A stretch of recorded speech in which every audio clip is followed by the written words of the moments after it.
যুক্তিবাদী, যুক্তিবাদী আপনাকে যুক্ত করা হয়েছে, বলেন আপনি। হ্যাঁ, জি, আমাকে কি শোনা যাচ্ছে? হ্যাঁ, শোনা যাচ্ছে, বলেন। আমার একটা বিষয় জানার ছিল। সেটা হচ্ছে পূর্ববর্তী নবী রাসূলদের কাছে আল্লাহ তাআলা বিভিন্ন মুজিজা বা ওহী প্রেরণ করেছিলেন বা মুজিজা অথবা মুজিজাই বলা যায়। এগুলো দিয়েছিলেন। তো এগুলো তো অতীতে যায় আমরা এটা প্রমাণ করতে পারি না। তবে কিছু, কিছু মুজিজা যেগুলো অ্যা এখনো বিদ্যমান বা সমাজে দেখা যায়, এখনো বিদ্যমান আছে। উম সেগুলোর ব্যাপারে কি বলবেন? তাহলে একটা প্রমাণ করেন, আমরা একটু আপনার সাথেই প্রমাণ হয়ে যাক, আজকেই প্রমাণ হয়ে যাক। তাহলে ভাই আমরা একটা হাদিস পরীক্ষা করি, যে নবী বলেছেন যে যে কোনো ব্যক্তি যদি 7টি আজবা খেজুর খায়, তাহলে সেই দিন তার শরীরে কোনো বিষক্রিয়া কাজ করবে না। এটা আপনার নবী মোহাম্মদ বলে গিয়েছিলেন, এটা সহিহ হাদিসের ভিতরে আছে। তো এই জিনিসটা আমরা একটু আপনার উপর পরীক্ষা করতে চাই। আপনি নিশ্চয়ই একজন বিশ্বাসী মানুষ, আপনি নিশ্চয়ই নবীর হাদিসের উপরে পরিপূর্ণভাবে বিশ্বাস করেন। আমি নিশ্চিত যে আপনি নিশ্চয়ই বিশ্বাস করেন নবীর প্রত্যেকটা শব্দ, যেটা নবী উচ্চারণ করেছে প্রত্যেকটা শব্দ সত্য। সুতরাং আপনি যেটা করবেন যে কালকে সকালে 7টি আজওয়া খেজুর খাবেন। আপনাকে আমি হাদিসগুলো দেখাবো এবং ভিডিওগুলোও দেখাবো, এখনই একটু বের করছি। আপনি কালকে সকালে 7টি আজওয়া খেজুর খাবেন এবং বিকালে আমি একটা প্যাকেট পাঠাবো আপনাকে। সেই প্যাকেটের ভিতরে একটা শিশি থাকবে, শিশির ভিতরে একটা জিনিস থাকবে। আপনি কালকে বিকালবেলা লাইভে আমার সাথে যুক্ত হয়ে সবার সামনে সেই প্যাকেটটা খুলবেন এবং সেই শিশিতে যে জিনিসটা আছে সেটা আপনি ডক ডক করে গিলা খেয়ে ফেলবেন, ভিডিও অন করে বিন্দাস বসে থাকবেন, আমার সাথে কথাবার্তা বলবেন, আড্ডা মারবেন। আমরা দেখবো আপনার কিছু হয় কিনা। কারণ আপনার নবী বলেছেন যে কোনো ব্যক্তি যদি সকালবেলা 7টি আজবা খেজুর খায়, তাহলে সেদিন কোনো বিষক্রিয়া তার উপরে কাজ করবে না। এটা আপনার নবী যেহেতু বলে গেছে, সেহেতু নিশ্চয়ই এই হাদিসটা যেহেতু মানে আপনার নবীর একটা মজেজা যে 7টি আজবা খেজুর খেলে এটা হবে না, তাহলে আমরা একটু আপনার উপরে পরীক্ষাটা চালিয়ে দেখি। আমার কাছে আরো 4-5টা পরীক্ষা আছে। আপনি কি এই পরীক্ষাটাতে রাজি কিনা সেটা একটু বলেন। যেহেতু নবীজি সাল্লাল্লাহু আলাইহি ওয়াসাল্লাম বলেছেন, যদি এরকমটা হাদিসে থাকে তবে এ সম্পর্কে আমি বিস্তারিত জানি না। না তো জানতে আমি আমি এখনই আপনাকে জানায় দিব। দেখেন, আমি এখনই আপনাকে একদম গটাগট বের করে আপনাকে জানায় দিব। আপনার নবী এটা সহিহ হাদিসের ভিতরে বর্ণিত আছে, যেটা এইটা হাদিসটা পড়তে পারছেন এখানে?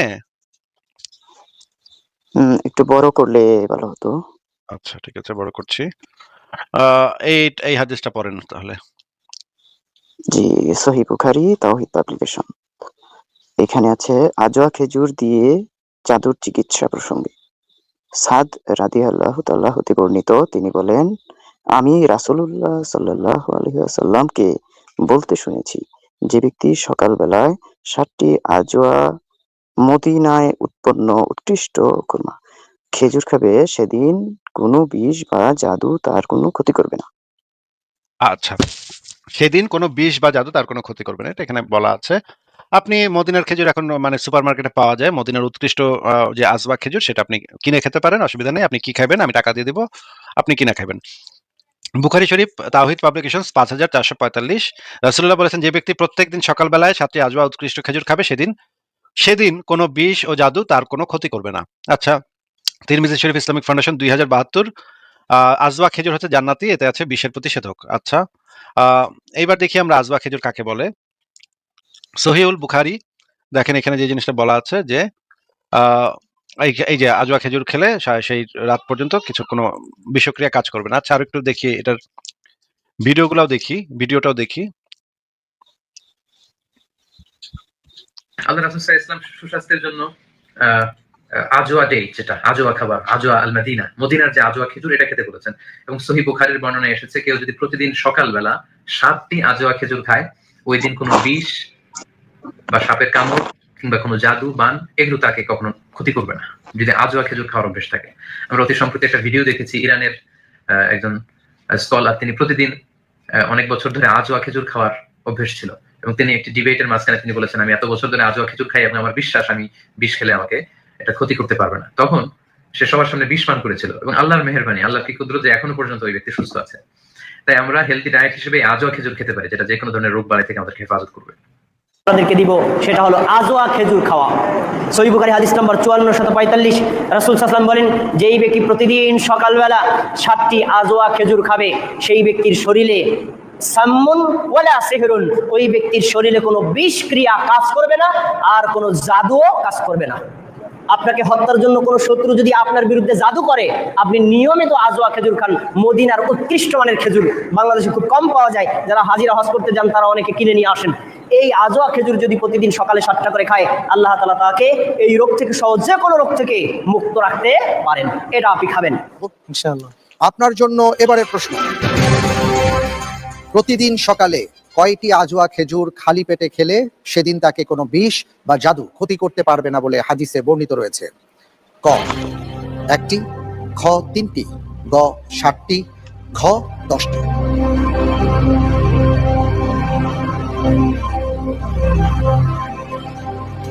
জি ইনশাআল্লাহ, আল্লাহর উপর ভরসা করে উত্তর নিচ্ছি গ 7টি 7টি ইনশাআল্লাহ।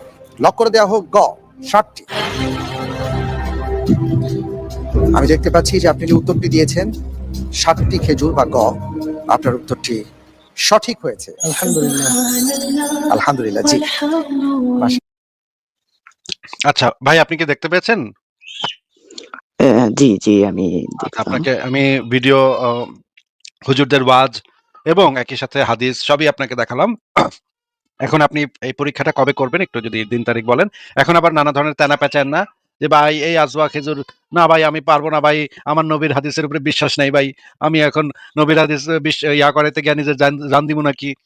এই সমস্ত কুফরি কথাবার্তা না বইলা আপনি বলেন কবে এটা আপনি পরীক্ষা দিবেন। এখানে তো এটা তো আসলে এখন সম্ভব না। আর এখানে দেখতে ফাইসা হবে গেছেন, তো ফাইসা গেছি নাকি, ফাইভ ফাইসা গেছি নাকি? তারিখে আমি বিশ্বাস করি, আমি অবশ্যই ফাইসা বিশ্বাস গেছি করি। মাইন্ড কাটছে ভাই, আমি ফাইসা গেছি মাইন্ড মদিনা- কাটছে নাকি?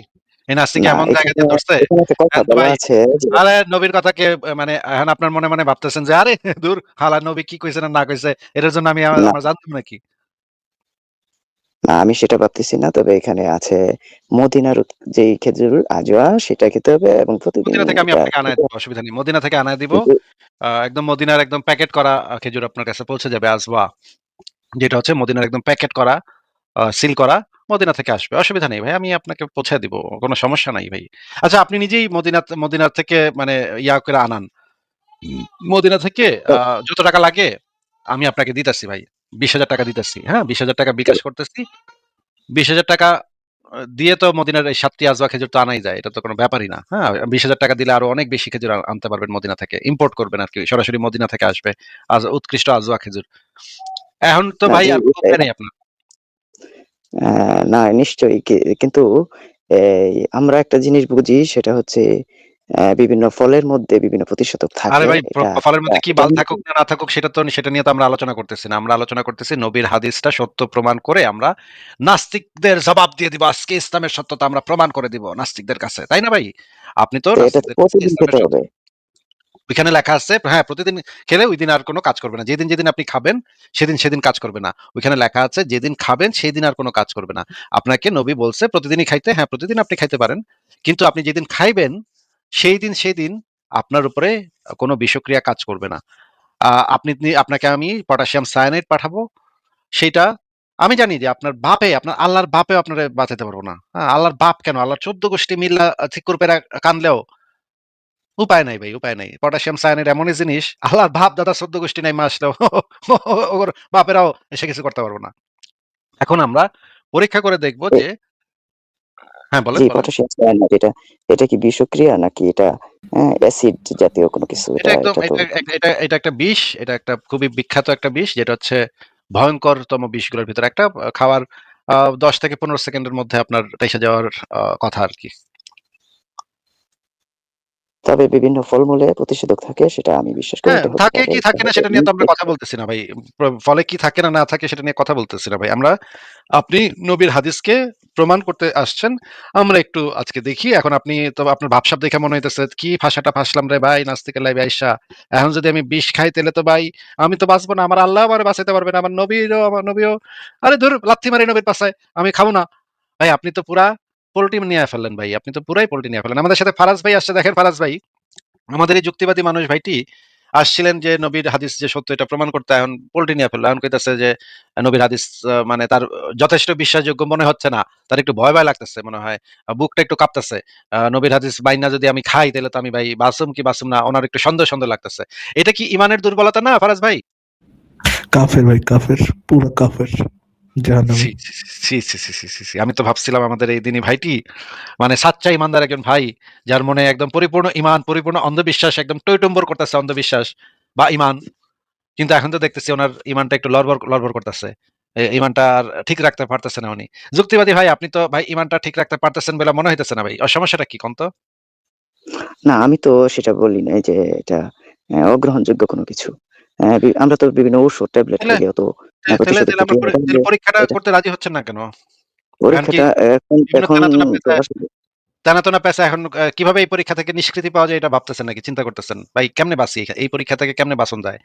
আপনি তো নতুন আমি মনে মনে ভাবতেছেন আপনি যে আমি তো নিশ্চিত কামাইবো না, নবীর হাদিসে বিষয়টা কামাইবো এরকম না। আসিফ ভাই, যদি আমি এটাকে সত্য বলে ইয়ে করি, সত্য বলে প্রচার করি, সত্য বলে মানি, এটা আমাকে দেখানো লাগবে এটা সত্য, মানে আমার এটা মানে শুধু মুখে বললে হবে না, আমি সত্য বলে এটা আমাকে প্রমাণ করে দেখাতে হবে,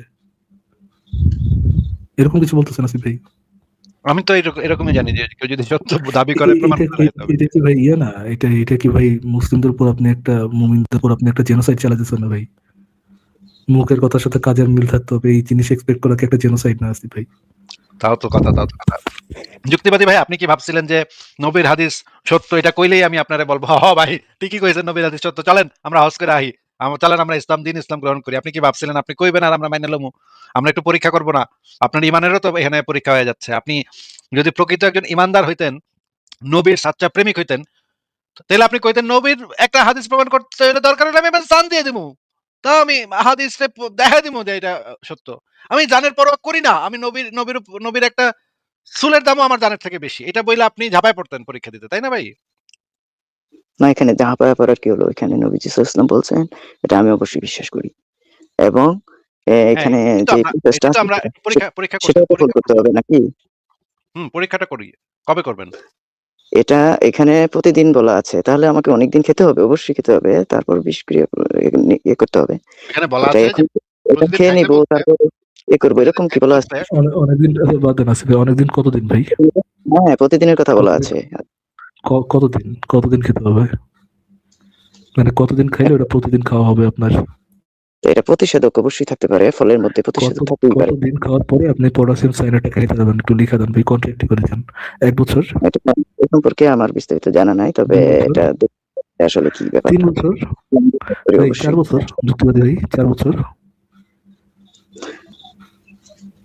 না, 4 এটা আমি বছর? নির্দিষ্ট 5 বছর যান, 5 বছর, 5 বছর? তাহলে তো অবশ্যই খাওয়া যাবে। এতদিন তো মনে 5 হয় না বছর লাগবে। 5 বছর হবে। তাহলে ভাই একটা কাজ করেন, আপনি ক্যামেরাটা অন করেন, আমরা ডেট এন্ড টাইমটা ফিক্স করে দিন। 5 বছর পর আপনি আসবেন, আমাদের এখানে যেই থাকুক আসবেন, আমরা 5 বছর পরে আপনার কাছে পটাশিয়াম সায়ানাইড খাওয়াবো, আপনার পটাশিয়াম সায়ানাইড খাওয়াবো। ক্যামেরাটা ওপেন করুন ভাই, আমরা একটা সাক্ষ্য নিয়ে নিই। আচ্ছা, আচ্ছা, না, এখন আমি একটু বাহিরে, তো ওই যে নেট সমস্যা। এখন দেখতে চান না ভাইয়া, 5 বছর নবীর হাদিসের 5 বছর দেওয়ার পরে মিরাক্কলটা 5 বছর পরে দেখাবেন, এরপরে আর তারা বাঁচেন না ভাই। ক্যামেরাটা ওপেন করেন, দেখান আপনি কত বড় বিলিভার, আমরা একটু দেখি ক্যামেরা।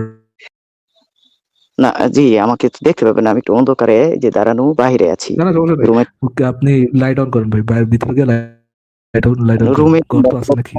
উদ্বাস্তু তো না ভাই, আপনি তো উদ্বাস্তু না, ঘরে যেয়ে লাইট অন করেন। সরি, এই যে রুমে গেলে নেট সমস্যাটা হবে। আপনি এটাই সমস্যা হবে না করতেছেন ভাই, আমার। আপনি না না সমস্যা নেই, যান রাস্তা দিয়ে হোক, সমস্যা হবে না, যান রুমে গেলে বলে নেট থেকে আসি ভাই, চিন্তা করেন। আচ্ছা, আমাকে আরেকটা বিষয়ে জানার ছিল, সেটা এই বিষয়েই। এটা একটু ভাইয়া ভাইয়া ভাইয়া, আগে আমরা আগে কন্ট্রাক্টটা নিব, তারপর অন্য বিষয়ে আলোচনা করবো। যান রুমে যান। জি, রুমে গেলে তো নেট সমস্যাই হতে পারে আর কি। হবে না ভাই, যান, হবে না, যান। ইনশাল্লাহ আল্লাহ আপনার সাথে আছে, আল্লাহর রহমত দিব। আপনি আল্লাহর এত বড় একটা জিনিস প্রমাণ করবেন, আল্লাহর রহমত, আল্লাহর বাপে শুধু রহমত দিব, যান।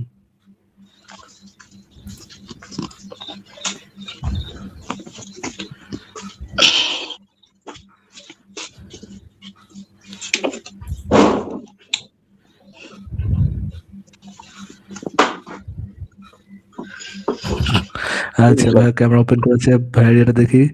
আসসালামু আলাইকুম ভাই, ভালো আছেন আপনি? জি আলহামদুলিল্লাহ। আলহামদুলিল্লাহ, আল্লাহ কত সুন্দর রহমত দিচ্ছে, দেখছেন আপনাকে সবাই দেখতে পারতেছে এবং কি হচ্ছে না, এটা কোনো সমস্যা হচ্ছে না। তো যুক্তিবাদী ভাই, আপনার নামটা বলুন, আপনার নামটা কি? আমার নাম মোহাম্মদ মোজাম্মেল হক। মোহাম্মদ মোজাম্মেল হক, মাশাআল্লাহ, খুব সুন্দর একটা জান্নাতি নাম।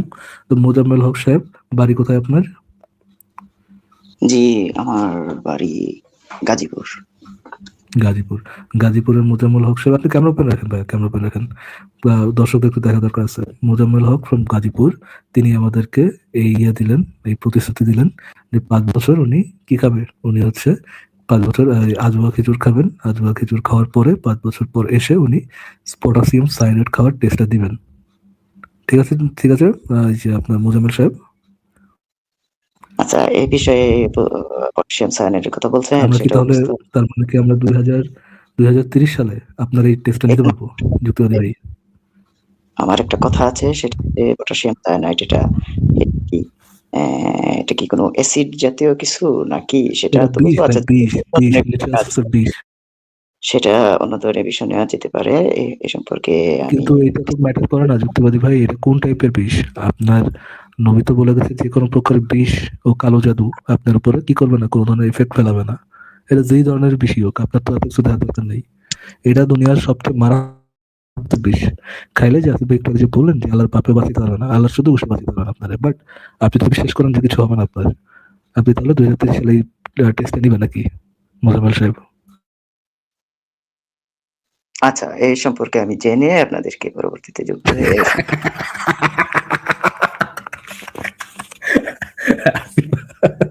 5 বছর সময় নিয়ে মুমিনে কইলো কি ভাই 30, এটা সম্পর্কে চাই না আমাদেরকে জানাবে। ইমান এই লড়বড় কি ভাই করতেছে ইমান, ভাই। এটা কি ভাই ইমানের দৌড়? 5 ইমান একেবারে বছর সময় দিলেন, 5 বছর। ফুসুত করে ভাই ইমান বের হয়ে ভাই গেল ভাই, ফুসুত করে ইমানটা বের হয়ে গেল ভাই। ইমানটাকে আর ধরে রাখা গেল না, বুঝছেন? এই নাস্তিকরা যা ভাই করে না। ভাই ইমান, ভাই ভাই মানে মা 14 গোষ্ঠী পালা গেছে ভাই, আমাকে আরো জানতে হবে। আচ্ছা, আরেকটা আলোচনা আমরা একটু শুনি, দেখি। আমাদের যুক্তিবাদী ভাই, এই ভিডিওটা আপনি একটু শুনবেন, হ্যাঁ? শোনেন, হ্যাঁ? কারো ক্যান্সার দেখে যদি এই দোয়াটা আপনি বিশ্বাসের সাথে পড়েন, জীবনে কোনোদিন ক্যান্সার রোগে আক্রান্ত হবে না। দুর্ঘটনা দেখে যদি পড়েন, ওই দুর্ঘটনা আপনাকে স্পর্শ করবে না। যে কোনো কারো বিপদ দেখে যদি কোনো বিশ্বাসী বান্দা এই দোয়া পড়ে, বিশ্বনবী বলেন লাম ইউসিবহু যালিকাল বালা, ওই বিপদ তাকে আর ধরবে না। রুফিয়া মিনহু মিন যালিকাল বালা কাইনাম মা কান, সে যতদিন হায়াত পাবে কোনোদিন ওই বিপদ তাকে স্পর্শ করবে না। অনেক সময় আমরা দেখি হাসপাতালে ক্যান্সারের 3rd স্টেজে চলে গেছে, লোকটা হ্যাংলা হয়ে চিকন হয়ে হায়রে কি কষ্ট পায়, দেখি না? বিষ্ণু বলে একটা দোয়া যদি কেউ অন্যের কোনো বিপদ দেখে পড়ে, ওই বিপদ তার জীবনে কখনো আসবে না। দুর্ঘটনায় মানুষের মাথা একদিকে, দেহ আরেকদিকে, ব্লিডিং, এরকম হয় না? আল্লাহ তুমি হেফাজত করো। বিষ্ণু বলেন এই দুর্ঘটনা দেখে কেউ যদি এই দোয়াটা পড়ে, তার জীবনে সে কোনোদিন এরকম অ্যাক্সিডেন্টের সম্মুখীন হবে না। শুনবেন, বিষ্ণু বলেন অন্যের বিপদ দেখে কেউ যদি পড়ে, আলহামদুলিল্লাহিল্লাযী আফানি মিম্মা বাতালাকা বিহি ওয়া ফাদ্দালানি আলা কাসীরিম মিম্মান খালাকা তাফদীলা, মানে প্রশংসা সেই আল্লাহর, যে আল্লাহ তাআলা তোমাকে যেই জিনিস দিয়ে পরীক্ষা করেছে, আমাকে ওইটা থেকে বাঁচিয়ে দিয়েছে। তোমাকে আল্লাহ আচ্ছা, আমরা দেখলাম যে এই দোয়াটা পড়লে কোনো একটা বিপদ কারো উপরে হচ্ছে, এইটা দেখে যদি কেউ এই দোয়াটা পড়ে, তাহলে তার উপরে সেই বিপদটা কখনো আসবে না। তাহলে যুক্তিবাদী ভাই, আমরা একটা পরীক্ষা করব, যে পরীক্ষাটা হবে এরকম যে আপনাকে একটা ভিডিও দেখাবো, যে এই ভিডিওতে একজন মানুষ আত্মহত্যা করতেছে ফাঁসিতে ঝুলে। আর সেই ভিডিওটা দেখে আপনি এই সূরাটা বা এই সূরা কালাম যা আছে সেগুলো পড়বেন। এরপরে আমি একটা দড়ি পাঠাবো, সেই দড়িতে আপনার ঝুলায় দেওয়া হবে এবং আমরা দেখব যে ওই দড়িতে ঝুললে আপনার মৃত্যু ঘটে নাকি ঘটে না। ফারাজ ভাই, পরীক্ষাটা কেমন বলেন তো? পরীক্ষাটা তো আমার কাছে তো মনে হচ্ছে ভালোই পরীক্ষাটা হবে নাকি? আরেকবার একটু রিপিট করুন, আছে ভাই, আমি বুঝতে পারিনি কি করবেন, দড়িতে ঝুলাবেন মানে? মানে হচ্ছে এই যে এই হুজুর বলল, মানে ইসলামে যেটা আছে, যে কেউ যদি অন্য কারো কোনো একটা বিপদ হইতেছে এটা দেখে যদি এই দোয়াটা পড়ে, তাহলে তার উপরে এই বিপদটা কখনো আসবে না।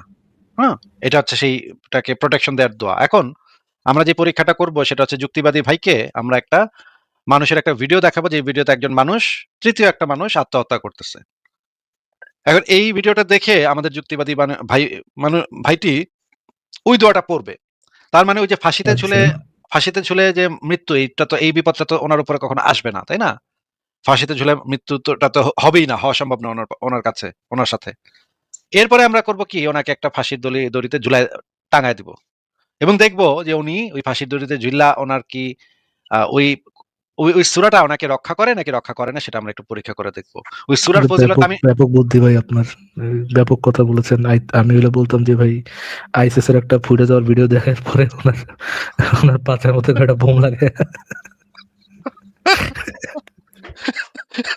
অথবা মনে করেন একজন মাদ্রাসার একজন শিশু বলাৎকার হচ্ছে, বুঝছেন? সেই শিশুটার বলাৎকার দেখা উনি এই সূরাটা পড়বে। তারপরে ওনার পিছে একজন 4-5টা হুজুর লাগাই দিবেন। তারপরে ওনার পেছনে ৪-৫ টা হুজুর লাগাই দিতে হবে এবং ষন্ডা মার্কা হুজুর লাগাই দিতে হবে। এবং আমরা নিশ্চিত এই দোয়াটা তাহাজ্জুদের সময় এই দোয়াটা ওনার পেছনটা রক্ষা করবে। হ্যাঁ, পেছনটা চেপে ধরে রাখবে। এই সূরাটা এসে ওনার পেছনটা এভাবে চাপ দিয়ে ধরে রাখবে যেন এই হুজুররা কিছু করতে ফুটাই না বন্ধ করে দিব ভাই। ফুটাই বন্ধ করে দিব। ফুটা থেকে ওই সূরাটা বইসা থাকবে, হ্যাঁ? দরজার সামনে, গেটের সামনে বইসা থাকবে এভাবে। তরবারি নিয়া। এখান দিয়ে আমি কিচ্ছু ঢুকতে দিব না, বুঝছেন? সূরাটার যে কত শক্তি, যে পাওয়ার। যুক্তিবাদী ভাই, আপনি কি এই পরীক্ষাটা আমাদেরকে দিতে পারবেন? আচ্ছা, তার আগে এটার রেফারেন্সটা লাগবে। এটা কি সহিহ হাদিসে আছে? এইটা এটা সহিহ তো ভাই হাদিসে আছে আপনার কিনা? হুজুরের কাছে জিজ্ঞেস করাটা আপনার জন্য ভালো হবে। আপনার হুজুরা কিরকম মিথ্যা কথা বলে? ইয়ে ভাই, এই যে আহমকুল্লাহ বলছেন আছে ভাই, ওই যে মিজানুর রহমান ট্রান্সপারেন্ট আছে। দাড়িওয়ালা। মিজানুর ও রহমান আছে। মিজানুর রহমান হাজারি। আচ্ছা আচ্ছা আচ্ছা। তা হাজারি সাহেব কি মানে ইয়ে ছাড়াই রেফারেন্স ছাড়াই এরকম ভুমভাং কথা বলে ইসলাম সম্পর্কে?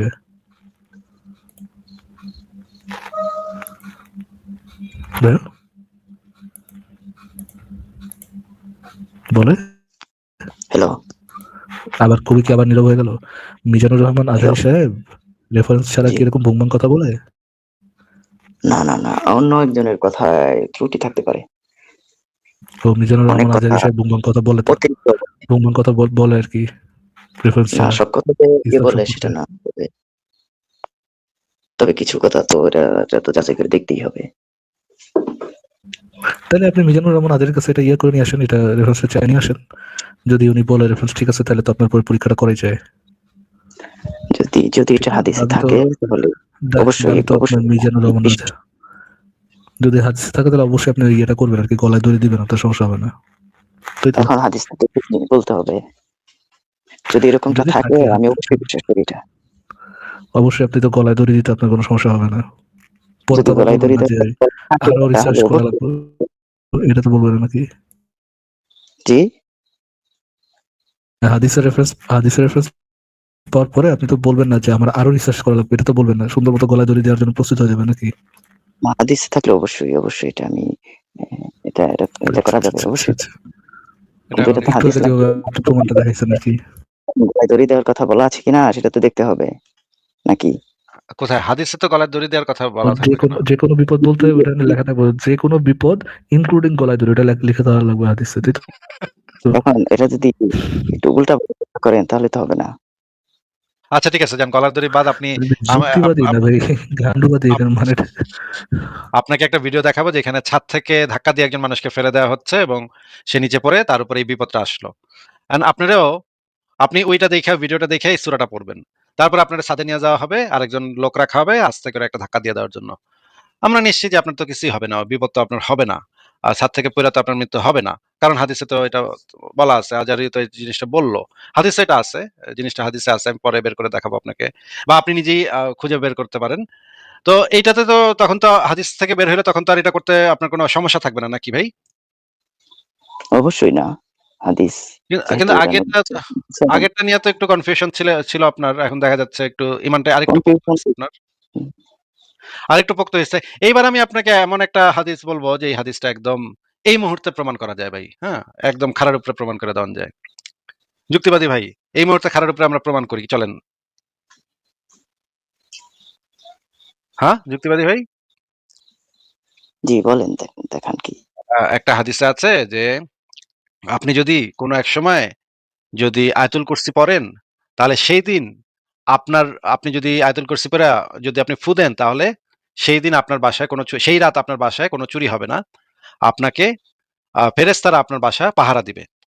এটা হাদিসের ভিতরে আছে, সহিহ হাদিসের ভিতরে আছে। আমি আপনাকে হাদিসটা বের করে দেখাচ্ছি। আপনি যদি আ দিনের কোনো একটা সময় যদি আপনি আয়াতুল কুরসি পড়ে ফু দেন, তাহলে সেই রাতে আপনার বাসায় কোনো চুরি হবে না, বা আপনার ওই জায়গায় পাহারাদার নিযুক্ত থাকবে। শয়তানও ঢুকতে পারবে না, চোরও ঢুকতে পারবে না।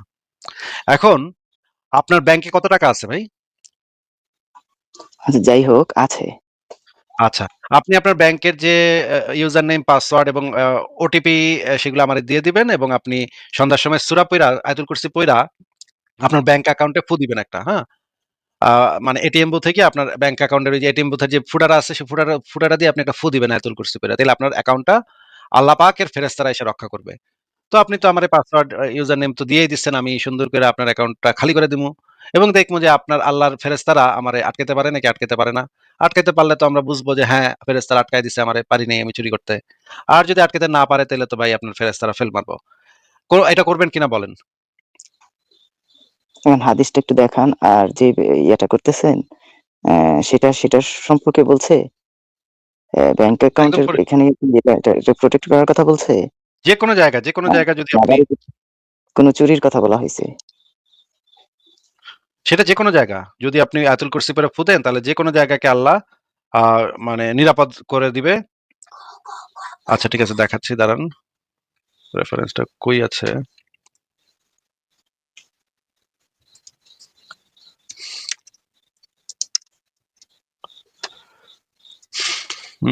দাঁড়ান একটু দাঁড়ান।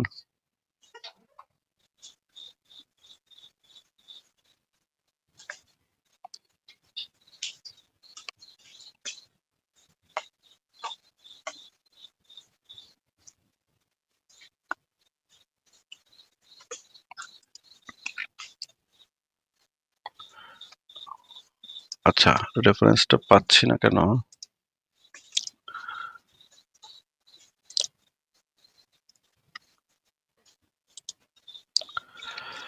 এক সেকেন্ড দাঁড়ান, হ্যাঁ? আমি দেখাচ্ছি।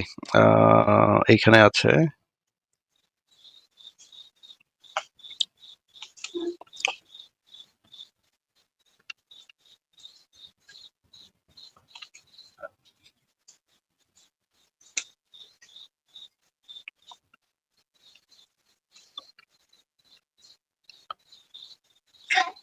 আচ্ছা দেখেন, হ্যাঁ? এটা কিনা আমি একটু দেখে নিই, দাঁড়ান, হ্যাঁ? কেউ কালো জাদুগ্রস্ত হয়েছে এমন যদি জানতে পারে তাহলে তার করণীয় কি? এ বিষয়ে আমরা বিভিন্ন জায়গায় প্রশ্ন পাই। ভালো করে শুনে রাখেন, বিশেষ করে আপনারা পুরান ঢাকার কাছাকাছি এলাকার মানুষ। পুরান ঢাকায় সবচেয়ে বেশি, চট্টগ্রামে প্রচুর পরিমাণে আছে। আমাদের দেশে এখন ব্ল্যাক ম্যাজিক, কালো জাদু যেটাকে আমরা বলি, এই কালো জাদু টোনা এগুলো এই পরিমাণ বাড়ছে, আমি সারা দেশে ঘুরে বেড়াই, শত শত হাজার হাজার মানুষের প্রশ্ন আমার কাছে আসে। প্রতি সপ্তাহে এভারেজ আমার কাছে অন্তত 25 থেকে 30 হাজার প্রশ্ন মানুষের আমার কাছে আসে। আলহামদুলিল্লাহ, শুধুমাত্র শুক্রবারের লাইভে আমাদের 15 থেকে 20 হাজার 1 ঘন্টার মধ্যে প্রশ্ন আসে। এই হাজার হাজার প্রশ্ন নিয়ে আমরা কাজ করি। মানুষের অবস্থা আমি জানি এই প্রশ্নগুলোর মাধ্যমে। এই দেশে প্রতিটা ঘরে ঘরে ব্ল্যাক ম্যাজিকের রোগী আছে। আল্লাহ যাকে বাঁচাচ্ছে তারা ভিন্ন, কিন্তু আমি দায়িত্ব নিয়ে বলতে পারি ম্যাক্সিমাম ফ্যামিলিতে ব্ল্যাক ম্যাজিকের রোগী ভরা, আমরা টের পাচ্ছি না। ছোট পোলাপান, অস্বাভাবিক চিল্লাচিল্লি, অস্বাভাবিক দুষ্টামি, ওই দুষ্টজিনের উপদ্রব অথবা ব্ল্যাক ম্যাজিক। অসুস্থ, কোনোভাবে ভালো হচ্ছেন না, বহু ট্রিটমেন্ট করছেন, চেক আপ করেছেন, ডায়াগনোসিস হচ্ছে না। সবসময় নিশ্চিত না, কিন্তু অনেক ক্ষেত্রেই এগুলো ব্ল্যাক ম্যাজিকের রোগী হওয়ার সম্ভাবনা। আপনারা দেখবেন ফেসবুকে ইদানিং এই উৎপাদ বেশি বাড়ছে। বিভিন্ন পোস্টের কমেন্টে দেখবেন পোস্টার দিয়া প্রচার করে তান্ত্রিক অমুক কামরূপ কামাখ্যা থেকে প্রশিক্ষণ প্রাপ্ত। দেখছেন নি? এগুলো হলো শয়তানের খালাতো ভাই, সাক্ষাৎ খালাতো ভাই। এবং আপনার বিভিন্ন ঢাকা শহরের পিলারে দেখবেন এই তান্ত্রিক অমুক, ভাগ্য বদলায় দেয়, এটা করে সেটা করে, এসব শয়তানি অ্যাডভার্টাইজ দেখছেন না? দেখেন নাই? ব্ল্যাক ম্যাজিক এটাকে একসময় আমাদের এক শ্রেণীর শিক্ষিত মানুষ বলতো যে এগুলো হুজুরদের আজগুবি করে, কিসের আবার ব্ল্যাক ম্যাজিক, দেখা যায় না, শোনা যায় না, বুয়া বোগাস কথাবার্তা। ভাইরা আমার, এই যে কদিন আগে বিশ্বকাপ ফুটবল শেষ হয়ে গেল, আমি নিজে অনেকগুলো মিডিয়াতে দেখেছি বিশ্বকাপ ফুটবলে অনেক বড় বড় খেলোয়াড়দেরকে দুর্বল করার জন্য প্রতিপক্ষ খেলোয়াড় বা বাজিকরেরা বিভিন্ন লোকেরা ব্ল্যাক ম্যাজিক করেছে এবং কোটি কোটি টাকা খরচ করে ব্ল্যাক ম্যাজিক করে তাদেরকে অচল করে দেওয়ার চেষ্টা করে। আর বিশ্বকাপ অনেক দূরে রাখেন, আমাদের দেশে আসেন, একটা খেলা আছে, নাম হলো পাতা খেলা। আপনি গুগলে সার্চ দিয়ে যে পাতা খেলা দেখলে আপনি পাবেন। আমি সার্চ দিয়ে অন্তত 2-4-5টা জাতীয় দৈনিকের রিপোর্ট, প্রতিবেদন, এই খেলার আদ্য প্রান্ত জেনে তারপরে কথা বলছি। আমি আলহামদুলিল্লাহ ওই ফেসবুকে ঠুনকো ঠানকো কোথায় কি পাইছে সেগুলো নিয়ে আমি কথা বলি না, বক্তব্য দেই না। আমি চেষ্টা করি যেটা বলবো সেটা জেনে শুনে দায়িত্ব নিয়ে তারপরে আমি বলার চেষ্টা করি। এই পাতা খেলার উপরে আমি অনেক পড়াশোনা, মানে ঘাটাঘাটি করেছি, অনলাইনে অনেক আর্টিকেল করেছি, অনেক প্রতিবেদন করেছি। আমাদের দেশে হয়, আপনার উত্তরবঙ্গের দিকে বিশেষ করে হয়, অনেক জেলাতে। এই পাতা খেলাটা অবাক করা এক খেলা, যে এটা পুরাটাই ওই জাদু মন্ত্রের খেলা এবং এটা আমাদের দেশে অনেক আগে থেকে একসময় হিন্দুদের মধ্যে প্রচলন ছিল। এখন মুসলমানরা এটা কোনো দোষী কিছু মনে করে না, পড়তেছে রীতিমতো কুফরি এবং ইমান চলে যাওয়ার মতো বিষয়। এখানে কুফরি কিছু মন্ত্র আছে, শয়তানি কিছু মন্ত্র আছে। শয়তান আমরা যাকে দেখি না, এটা আরেক আলোচনা, ঘন্টায় ঘন্টা আলোচনা করতে হবে, শয়তানি আজকে আলোচনা করবো না। এই শয়তানের মন্ত্র, কুফরি মন্ত্র, এই মন্ত্র পাঠ করার মাধ্যমে এই অলৌকিকতা দেখা যায়। কি হয়েছে, একটা লোকের নাম দেয় পাতা, আসলে ওরকম আদতে কোনো পাতা না, একটা ব্যক্তি। তো ওই ব্যক্তিকে দূর থেকে একজন জাদুকর সে মাটিতে এরকম মন্ত্র পড়ে, ওই যে যারা নাম দিচ্ছে পাতা, তার সে নিজেও জাদুকর, তার কাজ হলো সে মন্ত্র পড়ে পড়ে নিজেকে এক জায়গায় ধরে রাখবে। আর এর কাজ হলো ওরে মন্ত্র পড়ে পড়ে একটা দাগ দেওয়া আছে, দাগ পর্যন্ত নিয়ে আসবে, টেনে নিয়ে আসবে মন্ত্রের কারণে। অবাক করা বিষয় না? এবং সত্যি আনতে পারে, এই মন্ত্র দিয়ে আনে। তো আনলে এই জাদুকর জিতে যায়, আর যদি টিকে যায় তাহলে সে জিতে যায়। এই পাতা খেলা বাংলাদেশে অনেক এলাকাতে বেশ বহুল প্রচলিত, হাজার হাজার মানুষ উপভোগ করে। এই যে কুফুরি কালাম করে অনেক অলৌকিক কাজ করা যায়। একটা আস্ত সুস্থ মানুষ অসুস্থ হয়ে একদম কবরপর্যন্ত চলে যাবে, টের পাবেন না, ভয়াবহ রোগ হবে এই ব্ল্যাক ম্যাজিকের কারণে। কালো জাদু, এটা যে বললাম খেলোয়াড়দেরকে পর্যন্ত করা হয়, এটা আমাদের দেশে ঘরে ঘরে। আপনি বাঁচতে চান, নাম্বার 1, আপনার ঘরকে কোরআন দিয়ে আলোকিত করতে হবে। ভাইরা আমার, আমি বিভিন্ন সময় বলার চেষ্টা করি, আপনি ইমানদার হিসেবে, মুসলমান হিসেবে আপনার মধ্যে শয়তান মাঝে মধ্যে সন্দেহ ঢুকায়, ইসলাম আসলে সত্য কিনা, না হুজুরা এসব বকওয়াস কথা বলে টলে। আপনার ইমানের প্রতি কোনো প্রকার সংশয় শয়তান সৃষ্টি করতে চায়, আমি আপনাকে দায়িত্ব নিয়ে আল্লাহর শপথ করে বলতে পারি, এই কোরআন হলো এমন এক জীবন্ত মিরাকল, জীবন্ত মুজিজা। এই কোরআনের অলৌকিকত্ব দেখার পর আপনি ঈমান আনতে বাধ্য হবেন। পৃথিবীতে যত বেঈমান মুসলমান হয়, যত কাফেররা ঈমান আনে, তাদের বেশিরভাগ দেখবেন এই কোরআন যখন নির্মোহভাবে আগাগোড়া করে ফেলে, সে এর কাছে মাথা নত করা ছাড়া কোনো উপায় থাকে না। ওমর রাদিয়াল্লাহু তাআলা আনহুর মতো জাদরেল মানুষ যাচ্ছিলেন নবী করিম সাল্লাল্লাহু আলাইহি ওয়াসাল্লামকে হত্যা করার জন্য, বোনের বাসায় যায় দেখে বোন তেলাওয়াত করতেছে, আওয়াজ শুধু শুনছে, তেলাওয়াত শুনেই পাগল হয়ে গেছে। এ তো সাধারণ কোনো কথা না, আকৃষ্ট হয়ে গেছে, তরবারি হাতে নিয়ে নবী সাল্লাল্লাহু আলাইহি ওয়াসাল্লাম দরবারে চলে গেছেন। সাহাবীরা তো ঠেকাইতে আছে, নবী সাল্লাল্লাহু আলাইহি ওয়াসাল্লাম তো জানেন ওহী পাঠাইছে আল্লাহ তাআলা, আসতে দাও, ঠেকাইও না, গেছে হত্যা করার জন্য, ঈমান নিয়ে ফিরে চলে আসছে কোরআনের কারণে। মুসলমানদের বাসা বাড়িতে আজকাল কোরআন তেলাওয়াত হয় না। আপনার বাসা বাড়িতে কোরআন তেলাওয়াত চালু করেন, আওয়াজ দিয়ে, উচ্চস্বরে, মনে মনে না, আওয়াজ দিয়ে কোরআন তেলাওয়াত চালু করেন, কোরআন পড়েন এবং অডিও চালায় রাখেন।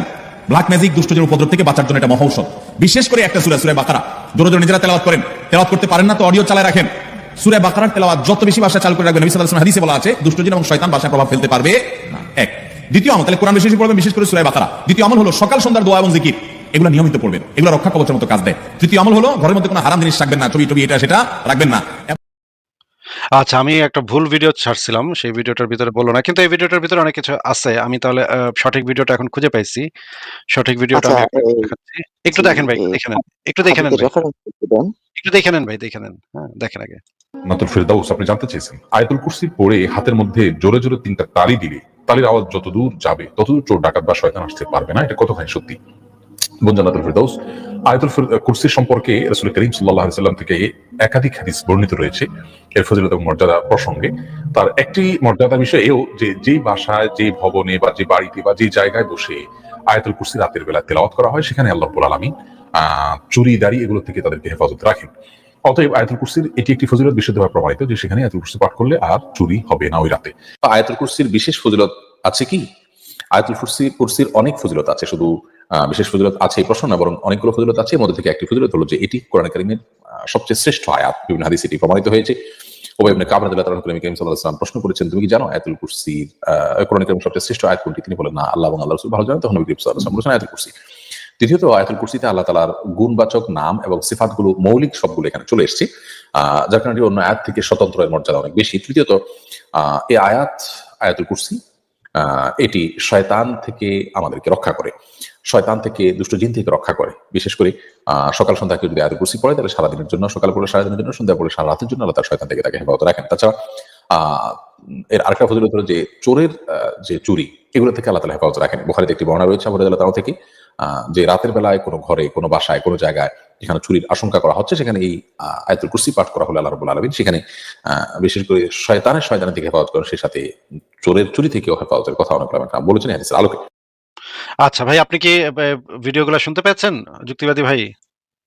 হ্যাঁ, হ্যাঁ, শুনছি। আচ্ছা, তাহলে তো এখন আমরা কি এখন পরীক্ষাটা শুরু করব? আপনি আপনার অ্যাকাউন্টে কত টাকা আছে যদি একটু অ্যামাউন্টটা বলতেন। মনে করেন আপনার অ্যাকাউন্টে যদি 35 টাকা থাকে, তাহলে তো ভাই আমি হুদাই টাইম ওয়েস্ট করে আমার লাভ কি ভাই? একটু বলেন যে কত টাকা আছে। কিন্তু এই হাদিসটা তো দেখাইলেন না। হাদিসটা বের করতেছি, আপনি আগে একটু বলেন, বের করতেছি। সময় লাগবে। 35 টাকা হলেও চুরি, 5000 হলেও চুরি। না, না, না, আমার খাটনির একটা দাম আছে না, আমি কেন এই খাটনি করতে যাব? এইরকম আমার খাটনির তো দাম আছে নাকি? কিন্তু হাদিসটা একটু দেখান।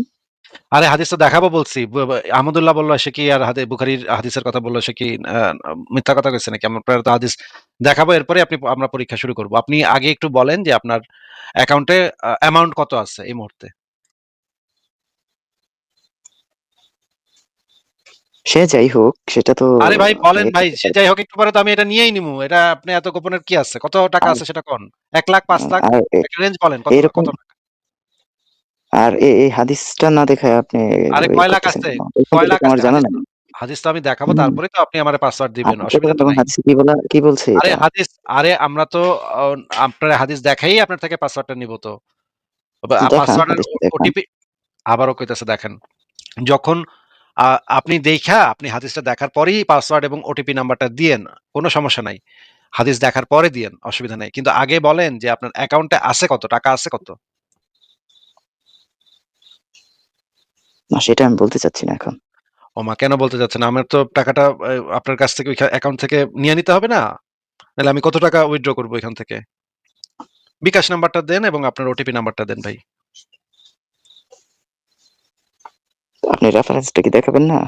আপনি পাসওয়ার্ডটা দিবেন, তার আগে আমি আপনাকে রেফারেন্সটা দেখাবো, এরপর আপনি পাসওয়ার্ডটা দিয়েন। আগে বিকাশ নাম্বারটা দেন আপনার। না, এই সম্পর্কে তো আমি হাদিসটা জানি না, এর জন্য আপনার আরে হাদিসটা রেফারেন্সটা তো দেখান। দিব তো বলছি না, হাদিস না দিয়ে তো আমি আপনার থেকে তো আমি টাকা নিয়ে নিব না। আপনি এত ডরাইতেছেন কেন ভাই? আপনি আয়াতুল কুরসি পড়বেন, অসুবিধা কোথায়? আপনার তো সব লক হয়ে যাবে, কেউ নিতে পারবে না তো আপনার টাকা।